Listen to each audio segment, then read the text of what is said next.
ሰላም እንዴት ናችሁ? ዛሬ ህይወቴን ሊቀየርልኝ የሚችል አንድ ሐሳብ አስቤያለሁ። ሐሳቡም የሚሆነው ራሴን ሙሉ ለሙሉ ወደማዬ ቀይሬ ከአባዬ የሚያስፈልገኝን ነገሮች እንጠይቅበታለን ማለት ነው። ኧረ ተው አንተ ልጅ፣ ይሄ ነገር ግን ይሆናል? ኧረ ይሳካል እማዬ መኝኝ እንዴ። ይሄ እኮ ቀላል ነገር እኮ ነው። አንቺ ብቻ እሺ በይኝ፣ እኔ ፊክስ አደርገዋለሁ። ይቅናህ እንግዲህ፣ ሌላ ምን እላለሁ?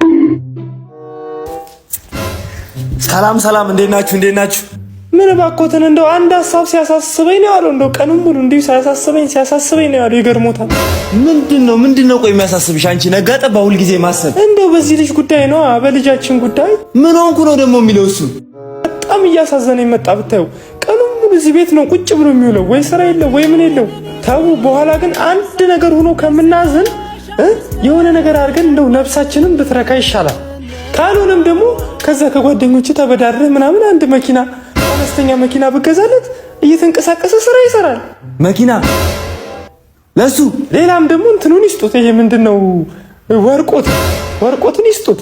ልስጠው ወርቁን? ምንም የለንም በእርግጥ ግን ወርቋን ቢያንስ በቃ ወርቁን ይስጡት። በቃ ይስጡት። ምን ነው አንቺ ግን ዝም ብለሽ ለሱ ብቻ ተቆረቆርሽ? እኔ ባለፈው ስጭኝ ያልኩሽን ነገር እንዴት አደረግሽ?